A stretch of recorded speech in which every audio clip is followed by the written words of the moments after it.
آج کا ویلاگ تین مختلف انگریزی اخبارات کے انتہائی اہمیت کے حامل موضوعات پر مشتمل ہے۔ پہلا اداریہ دی نیشن سے لیا گیا ہے اور اس کا عنوان ہے کہ بچے انٹرنیٹ پر کیا دیکھ رہے ہیں۔ دوسرا اداریہ ڈان اخبار سے لیا گیا ہے اور اس کا عنوان ہے ملٹیپل کینڈیڈنسیز، یعنی ایک ہی امیدوار کا ایک سے زائد سیٹوں پر الیکشن لڑنا۔ اور تیسرا اداریہ پاکستان کی نوجوان نسل سے متعلق ہے اور یہ لیا گیا ہے دی نیوز انٹرنیشنل سے۔ Hi, I am doctor Yasir Arafat YouTube channel vantage point zero. Europol کی حالیہ رپورٹ کے مطابق سال 2022 میں انڈیا میں تقریباً 57 لاکھ نازیبا ویڈیوز اور تصاویر انٹرنیٹ پر اپلوڈ کی گئی ہیں، اور یہ سب بچوں کے ساتھ جنسی معاملات سے جڑی ہوئی ہیں۔ اس رپورٹ نے دنیا کو ہلا کر رکھ دیا اور یہ اس بڑے خطرے کی طرف اشارہ ہے جو اقلیت کی طرح ہمارے سامنے کھڑا ہے۔ اس پر ترا یہ کہ 3 اسلامی ممالک بنگلہ دیش، انڈونیشیا اور پاکستان بھی ان ٹاپ کے ملکوں میں ہیں جہاں پر بچوں سے زیادتی سے متعلق مواد انٹرنیٹ پر چڑھایا گیا ہے۔ چونکہ آن لائن کمیونیکیشن زیادہ تر انکرپٹڈ ہوتی ہے، اس لیے جرائم پیشہ افراد کو روکنا اور ان کے خلاف ایکشن لینا ایک بہت بڑا چیلنج ہے۔ 2022 میں فیس بک اور انسٹاگرام پر تقریباً 2 سے 2.5 کروڑ فحش تصاویر اپلوڈ کی گئی ہیں۔ سنیپ چیٹ اور ٹک ٹاک اس کے علاوہ ہیں جن پر تقریباً 9 سے 10 لاکھ ایسی تصاویر اور ویڈیوز ادارے کو رپورٹ کی گئی ہیں۔ یورپین کمیشن نے حال ہی میں میٹا کو حکم دیا ہے کہ وہ غیر قانونی اور فحش مواد سے متعلق اپنی پالیسیوں کی وضاحت کرے۔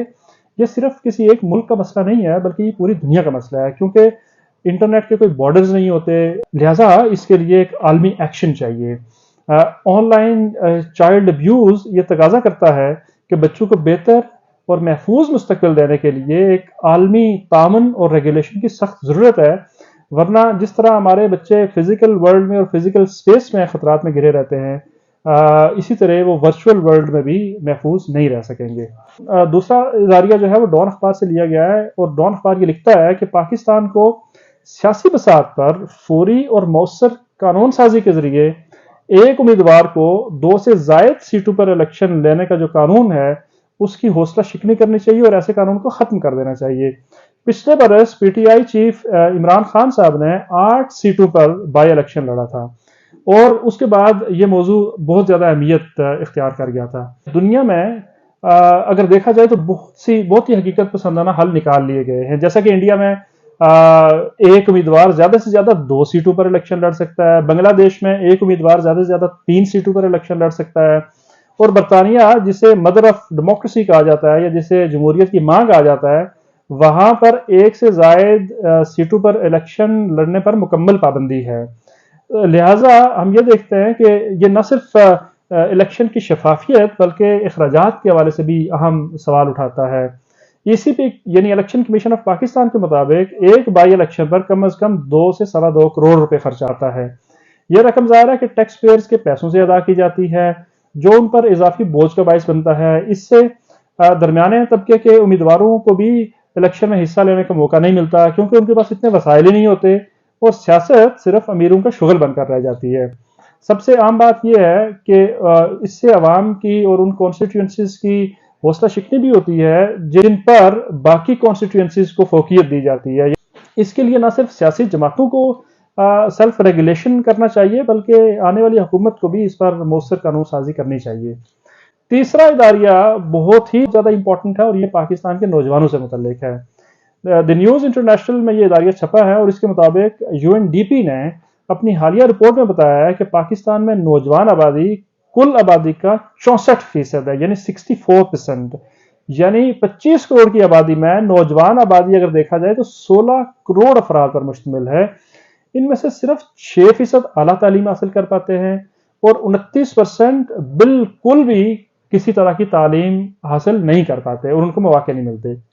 پلڈاٹ کے صدر نے حال ہی میں سیاسی جماعتوں کو ایک خط کے ذریعے متنبہ کیا ہے کہ اگر نوجوانوں کو سیاسی جماعتوں میں شامل نہ کیا گیا تو یہ بے رخی نہایت سنگین مسائل کو جنم دے سکتی ہے اور ان نوجوانوں کے لیے غیر جمہوری اور انتہا پسندانہ راستے کھولنے کا باعث بن سکتی ہے۔ اب سوال یہ ہے کہ نوجوانوں کو سیاست میں کیسے لایا جائے۔ ابھی تو لگ رہا ہے کہ ریاست نوجوان کے لیے مواقع پیدا کرنے کے بجائے محدود کرتی جا رہی ہے کیونکہ نوجوانوں کی چوائسز کو محدود کیا جا رہا ہے۔ اس میں 2 عوامل ہیں۔ نمبر 1، جب نوجوانوں کو نظر آ رہا ہے کہ الیکشن 2024 آزاد، شفاف اور غیر جانبدارانہ نہیں ہے تو وہ ووٹ کیسے دینے جائیں گے؟ دوسری بات یہ ہے کہ جب حکومت سوشل میڈیا پلیٹ فارمز پر پابندی لگائے گی تو نوجوان حکومت پر کیسے اعتماد کریں گے؟ کیا حکومت، اس کے ادارے اور بڑی سیاسی جماعتیں ان نوجوانوں کی اتنی بڑی آبادی کو اگنور کر سکتی ہیں؟ کیا ان کو نوجوانوں کے مسائل نظر نہیں آ رہے؟ نوجوانوں کے بنیادی مسائل ہیں کیا؟ سب سے بڑا مسئلہ اکانومی ہے، اس سے ریلیٹڈ ایک اور مسئلہ ہے، وہ ہے بے روزگاری، پھر مہنگائی اور اس کے نتیجے میں پیدا ہونے والی فرسٹریشن اور غم غصہ۔ نمبر 4، یہ نوجوان ابھی چونکہ سیٹلڈ جنریشن نہیں ہے، لہٰذا ان کے لیے یہ سارے مسائل بہت بڑے چیلنجز پیدا کرتے ہیں۔ یہ سوشل میڈیا کے دور کی پیداوار ہیں اور ان کے لیے انسانی حقوق بھی عام ہیں، اور یہ ماحولیاتی تبدیلیوں سے بھی ظاہر ہے کہ متاثر ہوتے ہیں اور ان سے آشنا بھی ہیں۔ یہ ٹک ٹاک، فیس بک اور انسٹاگرام اور ایکس کے ذریعے دنیا سے جڑے ہوئے بھی ہیں۔ جب پرانے سیاستدان آرٹیفیشل ٹیکنالوجی کے ذریعے کی گئی تقاریر کو کنڈیم کرتے ہیں تو نوجوان ریئیکشن کے طور پر نئی ٹیکنالوجی کو زیادہ سے زیادہ اڈاپٹ کرنے کی کوشش کرتے ہیں۔ اسی طرح یہ لڑائی لگتا ہے کہ بومرز اور زومرز کے درمیان ہے۔ نوجوانوں کی چوائس، پارٹیوں کو لوکل یا مقامی حکومتوں کے انتخابات کرانے چاہیے، پارٹیوں کے اندر بھی عام انتخابات ہونے چاہیے۔ ابھی تک نہ کسی سیاسی جماعت نے نیا منشور دیا ہے اور نہ ہی نوجوانوں کے مسائل اور ان کے حوالے سے پالیسیوں کی نشاندہی کی ہے۔ تو ریاست کو نوجوانوں کے حوالے سے سخت گیر پالیسیوں اور پابندیوں کے بجائے انہیں گلے لگانے کا انتظام کرنا چاہیے، وگرنہ یہ ایک بہت بڑا لبا پک جائے گا اور پورے معاشرے کو اپنے ساتھ تباہی کی طرف لے جائے گا۔